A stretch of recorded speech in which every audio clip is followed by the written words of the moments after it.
Dəyərli şəhid valideynləri həmişə toylarda, həmişə xeyir işlərdə. Bugün bu xeyir işlərin görülməsi, rahat sərbəst azadlığımız sizin kimi qəhrəman atalara borcluq. Övladlarınızı vətən uğruna qurban verib, təki vətən sağ olsun deyən qəhrəman atalar üçün. İstərdim bu gözəl gündə 1-ci Qarabağ müharibəsinin döyüşçüsü olan Elsəvər qardaşımızın övladının toyunda sizlərdən xeyir dua götürək. Nüsrətəm buyur. Allah mübarək eləsin, xoşbəxt olsun, yarayanlardan olsun, oğullu qızlı olsun. Allah Rafael Məsələn, Elsəvər qardaşım və hər ikisinin Allah xeyri versin. Varım. Üzeyirəmi? Allah xoşbəxt eləsin, yarayanlardan olsun. Elsəvər qardaş belə onun qızası da 92-nin qazisidir. Şeyin yoldaşıdır, Rafael Məsələn. Hər ikisinin Allah xoşbəxtlik, yarayanlardan olsun. Xorluq dağlı olsun. Buradakılara da Allah'la oğulda olsa oğul, kız olsa kız, nəvi olsa nəvə, o cümlədən nəfsizə də qismət eləsin. Amin. Sən bağlılara da Allah'la o qismət eləsin. Təşəkkür. Zakir dayı buyur.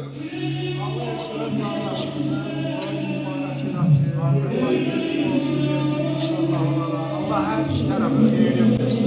Allah mübarək eləsin. Çok sağ ol. Varım. Bəxtiyarəm.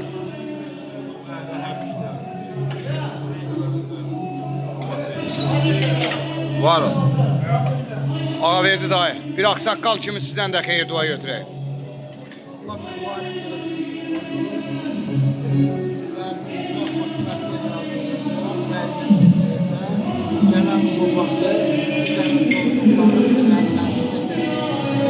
Var olasın. Təşəkkür. Hələmi buyur.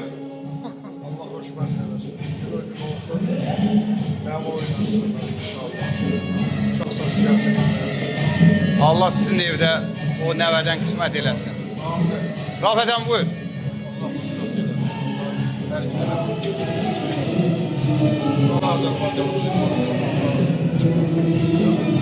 Var. Allah Yunis'ten sənə nəvə qismət eləsin. Var olasın. Yalçın əmi buyur.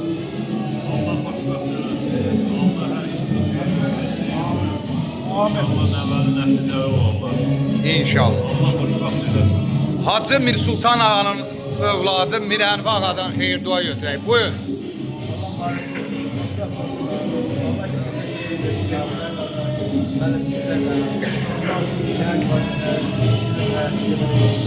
Allah mübarək eləsin. Hoşça qalın. Allah xeyirlərini versin. Amin. Amin. Harcan buyur.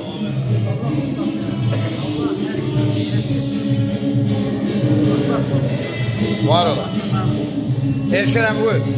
Xoşbəxt olsunlar, hoşça qalsınlar. Allah hər ikisinin xeyrini versin. Amin.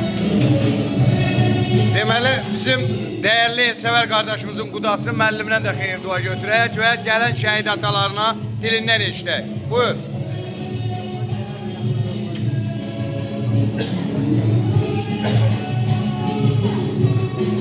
Var olasın.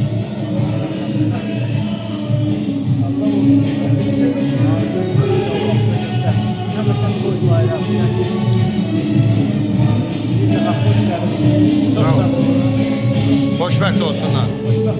Var olasın. Değerli şəhid valideynləri hər birinizin qapısında gözəl bu günlər qismət eləsin, nəvə olmayanlara Allah. Nəvə qismət eləsin sizlərə də sağlam can. Var olasın. Çox mübarək. Allah şəhidlərimizi rəhmət, qazilərimizə şəfa və etiranlarımıza can sağlığı, üçrəyli bayraq altında bizi qoruyan hərbiçilərimizi qorusun. Var olasın.